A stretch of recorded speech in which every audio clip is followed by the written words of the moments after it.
Hello friends, તો આજે આપણે શિયાળામાં ખાવાની મજા પડે તેવી લીલી ડુંગળીનું શાક બનાવીશું. તો એના માટે અહીંયા મેં લીલી ડુંગળી લીધેલી છે. હવે એના આ જે માટીવાળો ભાગ છે તેને આપણે આવી રીતે સાફ કરી લેવાનો છે અને ઉપરથી કટ કરી લઈશું અને બધી જ ડુંગળીને આવી રીતે સમારીને તૈયાર કરીને ધોઈ લેવાની છે. હવે ડુંગળીને આપણે ઝીણી સમારીને તૈયાર કરી લઈશું. તો આ ડુંગળી તૈયાર છે. હવે 2 ટમેટાને પણ ઝીણા સમારી લઈશું અને સાથે 10થી 12 લસણની કળીની પેસ્ટ બનાવી લઈશું.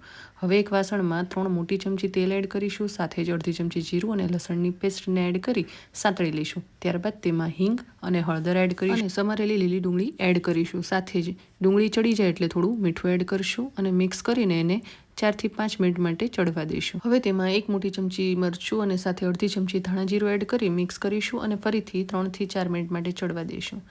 તો આ સમયે ડુંગળી ચડી ગઈ છે થોડી. હવે તેમાં ટમેટા એડ કરીશું અને ફરીથી એને ઢાંકીને 3 થી 4 મિનિટ માટે ચડવા દઈશું. તો આ શાક છે તે તૈયાર છે.